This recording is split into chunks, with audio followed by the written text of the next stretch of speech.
Bem-vindos a mais um podcast da Rede Energia, a sua escola prática para o mercado. Eu sou Fabiola Sena, uma das hosts desse podcast e cofundadora da Rede Energia. Hoje nós vamos conversar sobre separação entre lastro e energia, tema super quente, com o Vitor Gomes, que é advogado, sócio no LO Batista Advogados. Mas antes de passar a palavra para o Vitor se apresentar, nós vamos passar algumas informações sobre a nossa escola. A Rede Energia é a escola de formação contínua para carreiras que precisam compreender tudo sobre mercado e regulação de energia, nos segmentos de geração, comercialização, transmissão e distribuição. A Rede possui 3 produtos de capacitação: a assinatura anual, cursos avulsos com experts do mercado e cursos em company. Te convidamos a seguir a Rede Energia na sua plataforma de streaming de podcast favorita, mas também no LinkedIn, Instagram e no Telegram para ficar por dentro de todo o nosso conteúdo disponibilizado gratuitamente. Tudo isso você encontra no site da Rede, redenergia.net. Lembrando que hoje, abril de 2023, nossa assinatura anual está com mais de 180 horas e todos os meses novos conteúdos são incluídos. Depois desse pequeno comercial, Vitor, por favor, se apresente e, na sequência, a gente já começa o nosso bate-papo. Olá, bom dia, Fabiola. É sempre um prazer fazer o podcast com a Rede. Já deve ser meu 4º ou 5º podcast, dos mais de 50, podcasts que a Rede tem, ou seja, já estou no quase 10% dos podcasts da Rede comigo. Bom, meu nome é Vitor Gomes, sou advogado do LO Batista, sou sócio do LO Batista, sou também economista, já trabalhei em algumas empresas do setor e estou há 15 anos aí trabalhando no setor elétrico e também, mais importante, sou professor da Rede Energia em alguns cursos. Mas vamos lá, o tema de hoje é muito complexo, então vamos lá. Podemos começar, Fabiola, por favor.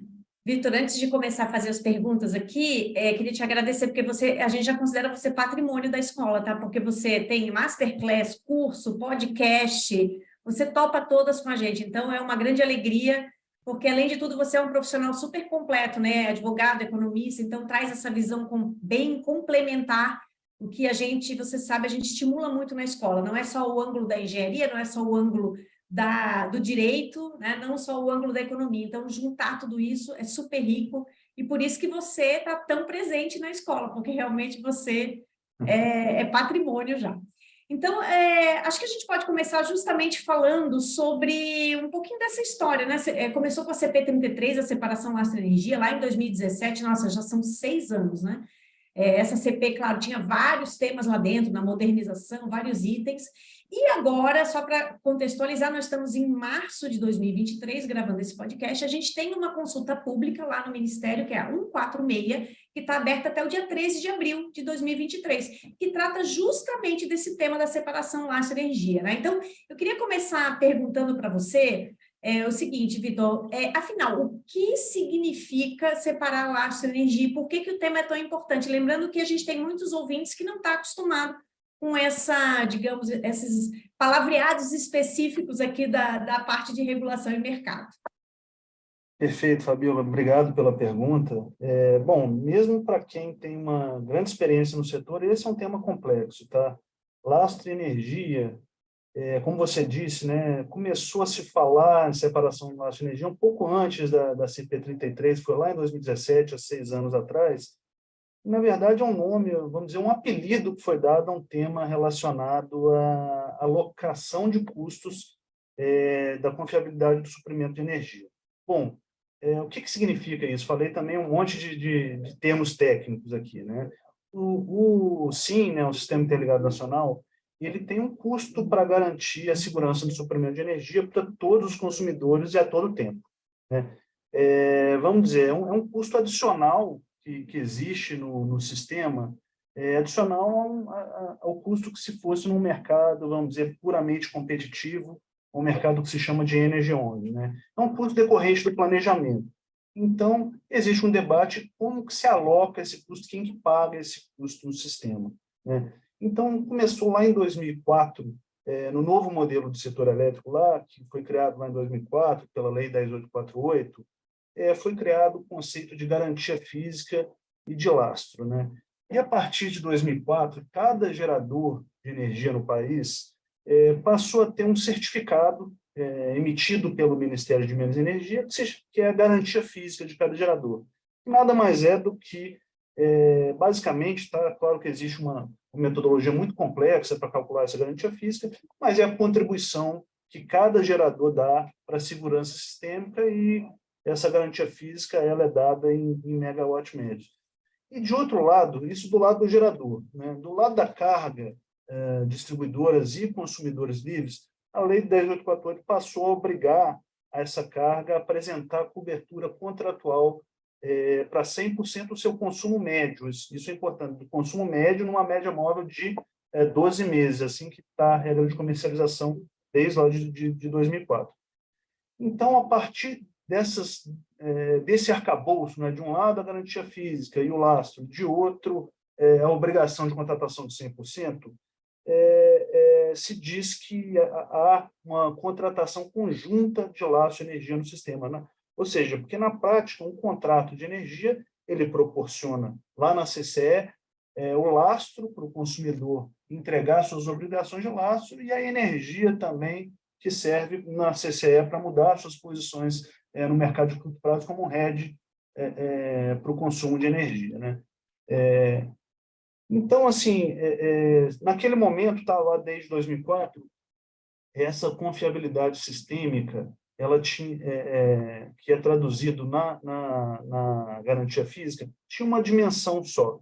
O que a EPE chama que é um sistema que era restrito apenas em energia, né? Ou seja, é um sistema que poderia crescer pela geração média, que não teria problema devido ao armazenamento das usinas hidrelétricas, que naquele momento existia uma capacidade de regularização muito grande no sistema, né?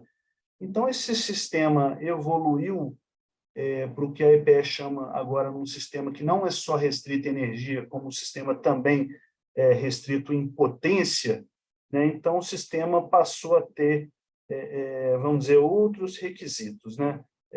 Passou a ter não só um problema de expandir na energia, que é a garantia física que proporcionava, junto com esse mecanismo do lastro, que proporcionava, vamos dizer, a adequabilidade desse suprimento de energia, mas passou a ser um sistema restrito em potência também.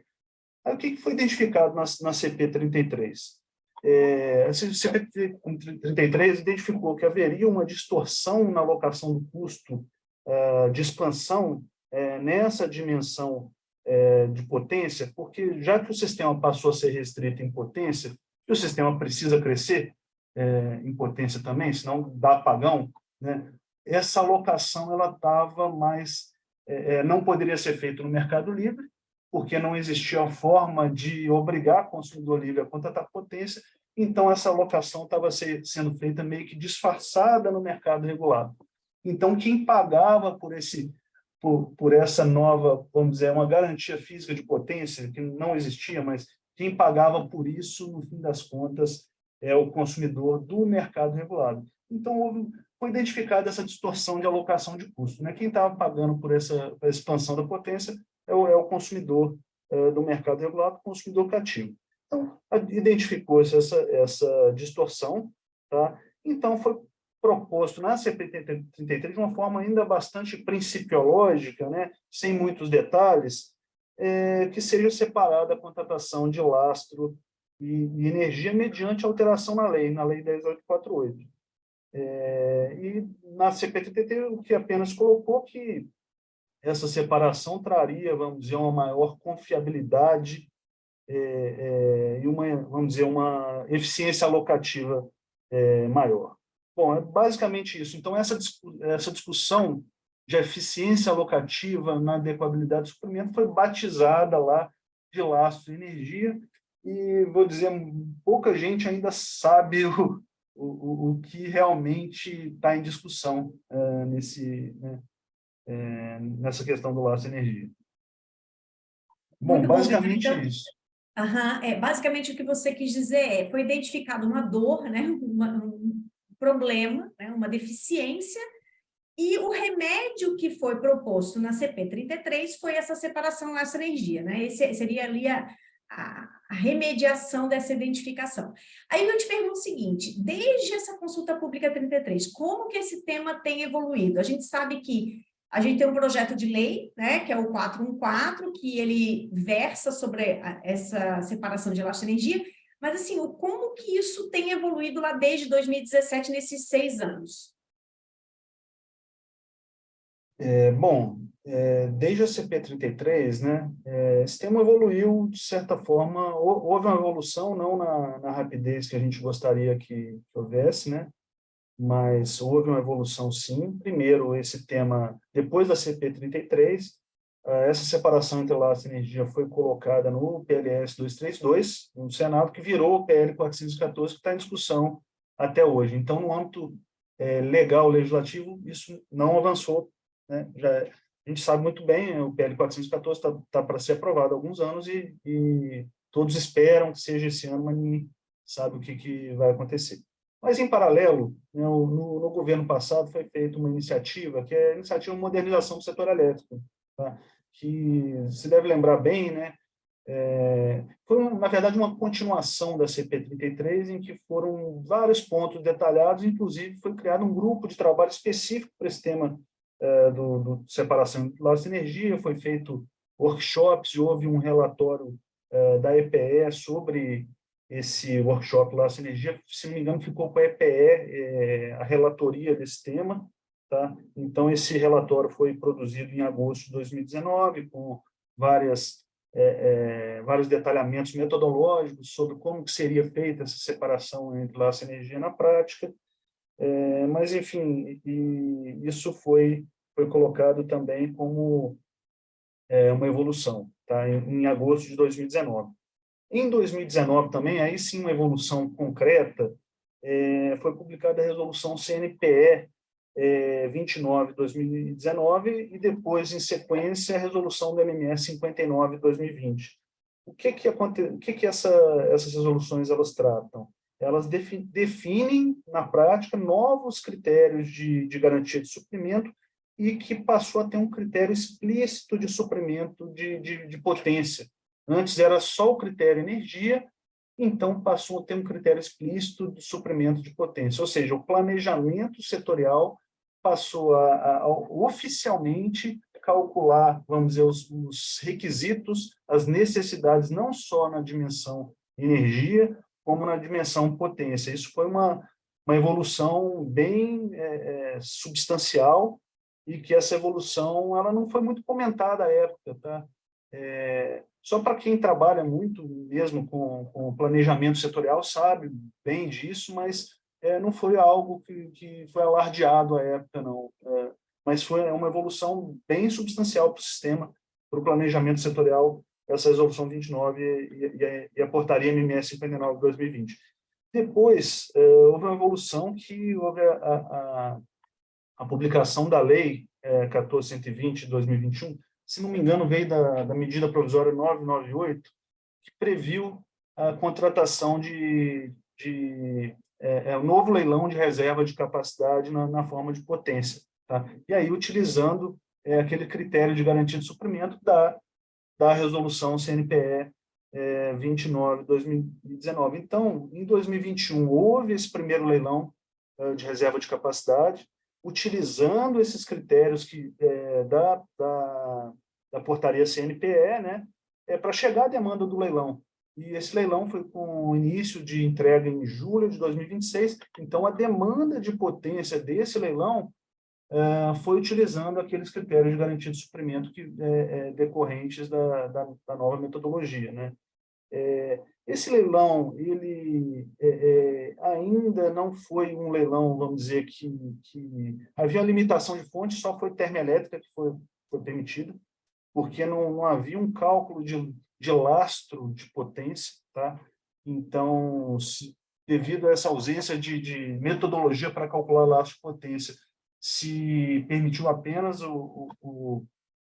a participação de termoelétricas. E, assim, na minha opinião, o leilão não foi um produto muito bem desenhado, porque ainda não havia, vamos dizer, uma discussão muito aprofundada sobre os produtos que vão ser ofertados no leilão de reserva de capacidade. Então, o produto foi basicamente vou contratar uma termoelétrica que é capaz de fornecer potência o tempo todo, ficar disponível o tempo todo. E a gente vai ver que na CP tem uma evolução grande que pode ser utilizada na CP atual, tem uma evolução grande que pode ser utilizada nos próximos leilões de reserva de capacidade.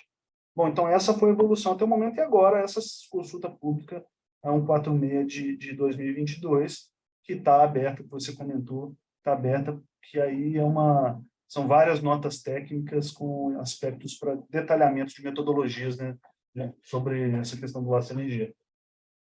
Vitor, antes da gente falar sobre a CP 146, você comentou sobre esses leilões de reserva de capacidade na forma de potência. Queria saber o que você acha, se realmente esse leilão, ele elimina a necessidade da gente fazer essa separação laço-energia. Queria te ouvir sobre esse tema. Pois é um tema polêmico, tá? Esse realmente uma pergunta difícil. O que acontece? Na minha opinião, lá atrás, o problema identificado lá atrás, inclusive reiterado agora nas notas técnicas da EPE sobre nessa consulta pública, o problema era o seguinte: existia uma necessidade de aumento, vamos dizer, o sistema passou a ser restrito em potência, então a forma de fazer com que o sistema não tenha, vamos dizer, um colapso, um apagão devido à restrição de potência, era contratar no mercado regulado, era meio que um puxadinho, né? Era algo assim meio na mão, né? Se havia necessidade de potência, então jogava esse custo para o mercado regulado, e o mercado livre não pagava por esse custo dessa potência. Tendo agora o leilão de reserva de capacidade na forma de potência, e tendo com uma metodologia robusta, com a participação de fontes e com produtos bem definidos, eu acho que não há necessidade de fazer essa separação de laço de energia que foi proposta originalmente, né? Porque o próprio leilão de reserva de capacidade já é uma separação entre laço de energia. Na verdade, se separa o produto potência, tá? E o produto energia, junto com o lastro de energia, o lastro de produção, que a EPE vem chamando hoje, continua sendo tratado de forma conjunta. Não tem problema esse produto ser tratado de forma conjunta, porque o que acontece? Não existe esse problema de alocação de custos para o produto energia, lastro de energia ou lastro de produção, porque as usinas do Mercado Livre, elas têm garantia física também, e os consumidores livres também compram lastro de energia. Os consumidores livres não... quando não existia essa separação, os consumidores livres não compravam lastro de potência, mas lastro de energia eles compravam. Sim. Então, não existe esse problema de alocação de custos da forma que muita gente acha que tem, na forma que foi colocado algumas vezes, em relação a esse produto, o lastro de energia. Tinha, sim, em relação ao lastro de potência, agora não tem mais, devido ao leilão de reserva de capacidade. Então, eu acho que não há necessidade, eu acho que traria, e além de tudo, traria uma complexidade tão grande nessa separação entre o lastro de energia e a energia, ou lastro de produção e energia, traria uma complexidade tão grande em segregar contratos existentes, esbarraria em questões legais, em questões de financiamento, seria uma complexidade de discussão entre os agentes do setor, haveria conflitos entre fontes, entre agentes do setor, entre quem tem contrato existente, quem tem contato no Mercado Livre, quem tem contato no mercado regulado. Eu acho que o benefício de separar o lastro de energia com a energia é tão pequeno que não compensa, vamos dizer, a confusão que causaria essa separação. Então, eu acho que não haveria mais necessidade. Tá? Isso não quer dizer que essa consulta pública, por exemplo, essa 146, ela não seja útil. Tá? Ela é muito útil, sim. E a gente vai falar por quê? Porque ela traz todo o desenho, toda a melhoria metodológica que precisa para os leilões de reserva de capacidade. Muito bom, Vitor. Deixa eu dar meus 5 centavos aqui, né? Aproveitar que esse tema me interessa demais. Eu tenho, inclusive, até uma aula lá na escola que fala um pouco sobre isso também. Mas eu acho que você tocou no ponto, né? Quando a gente tem uma dor, um problema, né? Você tem várias formas, vários remédios, fazendo uma analogia, para você resolver aquele problema, né? Então, enfim, uma dor de cabeça, você pode tomar uma dose pequena ou uma dose gigantesca para resolver seu problema. O grande problema são os efeitos colaterais. Então, eu acho que a separação laço-energia, ela não deixa de ser um remédio, mas o que precisa ser avaliado são os efeitos colaterais, e principalmente em relação a contratos legados, né? Você realmente, na época, a gente que é um pouquinho mais antigo, a gente lembra quando foi criada a separação entre energia nova e energia existente, o quanto que isso causou também dificuldades no mercado. Então, toda vez que você faz segregação, separa, você cria submercados, né? Na verdade, pequenos mercados dentro de um grande mercado, e isso não é bom, porque diminui liquidez, tem vários aspectos que você acaba afetando, né? Então, concordo com você, eu acho que os leilões de reserva de capacidade na forma de potência, eles são um remédio que aparentemente pode ser que resolva o problema, né? E por que não, então, a gente ir por esse caminho? Mas vamos voltar à CP 146. Você disse que são várias notas técnicas. Você pode falar um pouquinho do que tem dentro dessa consulta pública para a gente, Vitor? O que você andou estudando aí que vale a pena a gente relatar aqui no podcast? Olha, eu acho que o mais interessante dessa consulta pública tem a segunda nota técnica, que ela trata da metodologia para o cálculo do laço de potência, tá? Ele fala também do cálculo de laço de produção, ou laço de energia, né? Faz uma, vamos dizer, faz uma revisão do que existe hoje de cálculo de garantia física e propõe aprimoramentos metodológicos ao cálculo da garantia física para ser o novo laço de produção que eles chamam. Mas eu acho que o mais interessante dessa segunda nota técnica é a metodologia para o cálculo do laço de potência para diversas fontes, tá? Não só fontes termoelétricas. Então, traz metodologia para o cálculo de lastro de potência de fonte eólica, de fonte solar, de hidrelétrica, e isso é bem interessante, tá? Porque vai permitir a participação dessas fontes nos leilões de reserva de capacidade, uma coisa interessante e especial é o cálculo das eólicas, porque também, nesse cálculo das eólicas, ele faz uma forma de cálculo, uma metodologia de cálculo para cálculo de portfólio das usinas eólicas. Só adiantando, não chega a resultados, né, não expressivos, né? A eólica, evidentemente, não é uma fonte despachável, mas agrega um pouco de potência para o sistema, né? Então, propõe que seja proposta uma metodologia para cálculo desse laço de potência dessas fontes. Tá? Essa, para mim, foi a mais interessante, a mais polêmica também, né? Porque isso, todas as associações vão comentar sobre esses pontos, cada associação de cada fonte vai tentar puxar um pouquinho para o seu lado, né? Falar que a metodologia está errada, tem que ser um pouco diferente para aumentar a participação dessas fontes nesse leilão de reserva de capacidade. De outro lado, os termoelétricos vão falar que as outras fontes não agregam potência ao SIM, né? Então vão tentar de toda forma fazer com que essas fontes não entrem, né?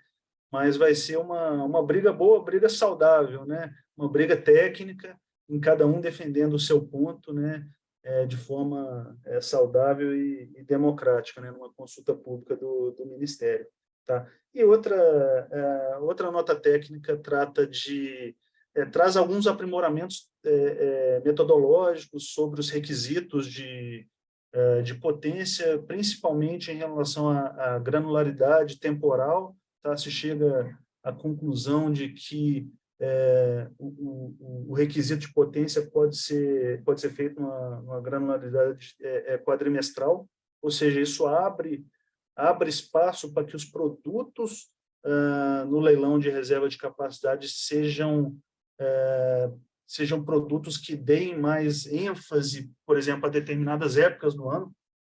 Por exemplo, só dando uma ideia aqui, que deve ser isso que deve estar na cabeça do Ministério, da EPE, de quando chegar no leilão de reserva de capacidade, por exemplo, eles chegaram à conclusão que o último quadrimestre do ano é o quadrimestre mais grave em relação à potência no setor. Então, fazer um desenho contratual que faça com que as fontes despacháveis aloquem suas manutenções para outras épocas do ano e dê realmente aquela potência comprometida para aquele último quadrimestre, no caso, né?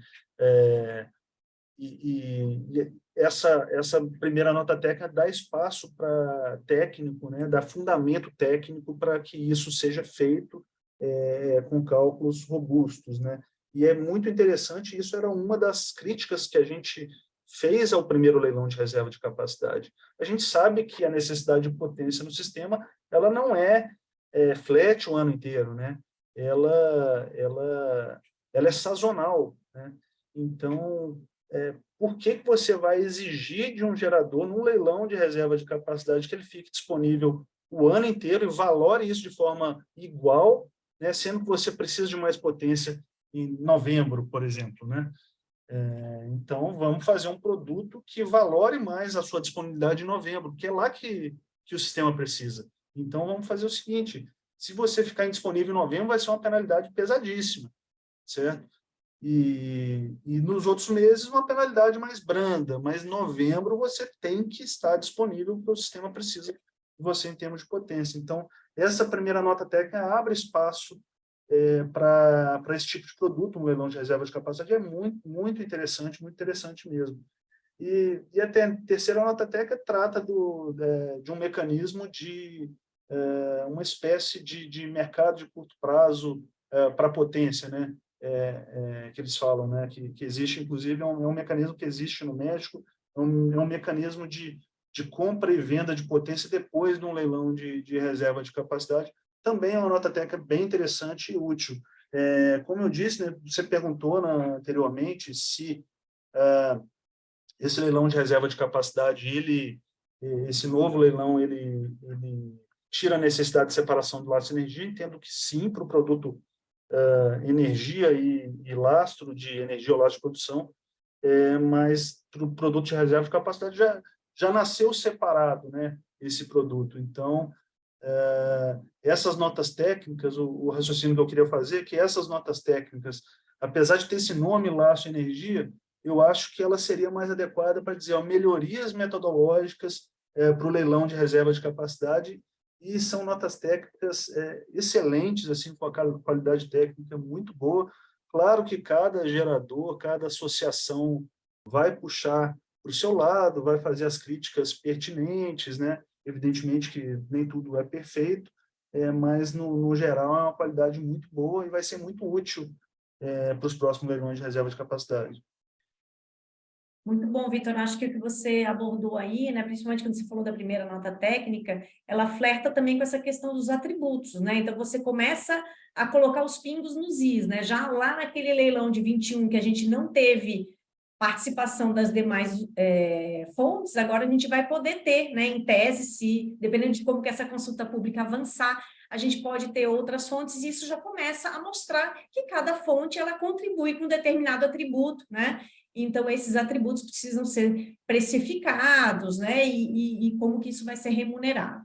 Muito bom. Agora, eu queria ouvir de você, você comentou aí sobre cada fonte vai puxar a sardinha um pouco para o seu lado, que é normal. Eu queria ouvir de você, o que você tem reparado no mercado em relação à opinião dos agentes, sobre tanto a separação laço-energia, como está lá no PL, e sobre essa consulta pública especificamente. Você vê que tem uma aceitação? Como que está aí digamos, o burburinho no mercado?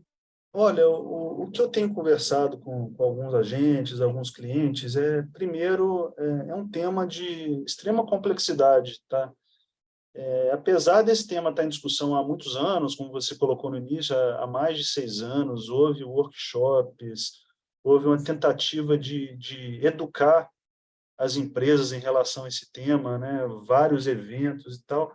Ainda as empresas não estão preparadas para essa discussão de separar laço e energia da forma que foi proposta, devido à complexidade, principalmente da separação que se propõe laço de energia e energia em si. né? E todas essas complexidades inerentes que eu já comentei aqui, de questões de financiamento, questões contratuais, questões de vendeu no livre, vendeu no regulado, como vai ser o tratamento de cada um deles.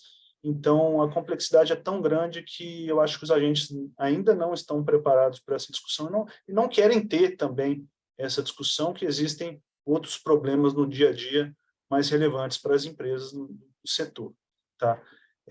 Já em relação a essa discussão do lastro de capacidade, dos aprimoramentos do leilão de reserva de capacidade, eu vejo que essa discussão está sendo bem recebida no mercado. Vejo que tem o apoio de muitos agentes, né? É claro que o que eu já conversei com alguns agentes sobre as metodologias específicas do cálculo do lastro de capacidade ou lastro de potência, muitos reclamam, falam a metodologia está errada para a fonte tal. Já vi os termoelétricos reclamam de outras fontes poderem proporcionar potência, justo, né? Eles têm os argumentos dele, mas aí são discussões técnicas, tá? No geral, o que eu vejo é isso. Os agentes, no geral, claro, com quem eu conversei, né? Não querem enfrentar essa discussão da separação entre lastro e energia para o produto que já existe, mas veem com bons olhos o aprimoramento metodológico do leilão de reserva de capacidade. Muito bom. Agora, Vitor, a pergunta que não quer calar. Essa consulta pública vai terminar em abril, acho que é 13, 14 de abril de 2023, e depois? O que acontece depois que termina essa consulta pública? O que deve acontecer? Fala um pouquinho sobre perspectivas aí na sua visão. Olha, eu acho que vai acontecer o que a gente defende, tá? E o que os agentes, no fim das contas, defendem também, que o leilão de reserva de capacidade, principalmente, não sei se o de 23 já vai vir com todos esses aprimoramentos metodológicos decorrentes dessa consulta pública, mas o ideal seria que ocorresse isso, né, que essa consulta pública fosse fechada logo e fosse avaliada logo, para que os seus resultados já fossem aplicados no leilão de reserva de capacidade. Espero que isso ocorra, seria muito bom se isso ocorresse, o Ministério desse uma prioridade para esse tema, para fins de reserva de capacidade, mas eu acho que o tema de separar o lastro de energia em relação ao lastro de produção, em relação também a mudar a metodologia do cálculo do que hoje é a garantia física, eu acho que isso não vai avançar muito, porque isso mexe em muitos direitos existentes, em muitos direitos adquiridos. Eu acho muito difícil ter uma metodologia de separar lastro de produção e energia e de rever a metodologia de garantia física atual, que, vamos dizer, que tem algum consenso no setor e que não vá acabar numa judicialização, no fim das contas. Então, aquele negócio, o ótimo é inimigo do bom, né? Na verdade, não é nem isso, né? Eu acho que essa frase tá errada no caso. Eu acho que o ótimo seria, de fato, melhorar o leilão de reserva de capacidade e deixar da forma que está esses dois produtos conjuntos de energia, laço de energia, ou laço de produção. Vitor, eu acho que você tocou num ponto muito sensível, né? Que é a segurança jurídica dos contratos, né? A gente não está falando só de contratos entre partes privadas, mas você também tem aí contratos envolvendo distribuidoras, que são contratos regulados, embora sejam partes privadas, são contratos que têm outra conotação, né? E aí você começa a criar realmente não só judicialização no sentido de você ir realmente à justiça comum resolver isso, mas também até arbitragens. Então, assim, você cria um custo de transação desnecessário, né, que a gente realmente não precisa. Então, vamos aprimorar aquilo que precisa ser aprimorado, que é trazer segurança do ponto de vista de confiabilidade, de atendimento, de adequação do suprimento, que eu acho que isso com o mínimo de trauma possível no ângulo comercial. Acho que é isso que é o resumo da sua fala, né? Vamos tentar conciliar essas duas coisas, né? Perfeito, exatamente isso, Fabiola. Eu acho que você resumiu muito bem, você tem uma capacidade de síntese muito boa. Exatamente. Imagina com essa aula maravilhosa. Inclusive, já vou ver se você topa falar sobre esses aprimoramentos aí metodológicos. Esquecendo lá sinergia, falando dessas metodologias, você topa dar uma aula lá na escola sobre isso? Claro, topo sim. Então, pronto. Estou dentro. Já vou pedir para a Natália entrar em contato com você aí para organizar essa aula aí, falar das metodologias. Muito bom. Vitor, nosso bate-papo chegou ao fim. Você sabe, né? Você já é patrimônio da escola, então venha quando quiser, portas sempre abertas para você. Queria deixar aquele espacinho final aí para você dar algum recado, algo que faltou ser falado aí. Agora é a hora para você comentar. Bom, eu acho que eu já falei tudo, Fabiola. Você resumiu muito bem o que eu disse, né? Então, o recado final é apenas que acompanhem a Rede Energia e assinem a Rede Energia anual, né? Muito bom, anual, curso e tudo mais, né, Vitor? O Vitor é nosso professor do curso de Desenvolvimento de Projetos, que é um sucesso, aí terminamos a segunda... Todo ano a gente faz uma edição, esse ano fizemos a segunda edição, ano que vem certamente terá uma nova edição. Pessoal, e antes de me despedir, eu tenho sempre aquele recadinho final, todo mundo já sabe, se você gostou desse episódio, não deixe de ouvir os outros, como o Vitor falou, já são quase 50 episódios, e para deixar a gente feliz aqui na escola, deixe suas 5 estrelas aí de avaliação no podcast, e até a próxima. Até a próxima, obrigado, Fabiola. Este foi mais um episódio do Redcast, que está disponível no YouTube, Spotify, Deezer, Amazon, Apple Podcast, Google Podcast, Castbox e também na plataforma da Rede Energia. Acompanhe o Redcast na sua plataforma favorita e receba uma notificação sempre que adicionarmos um novo episódio. Até a próxima!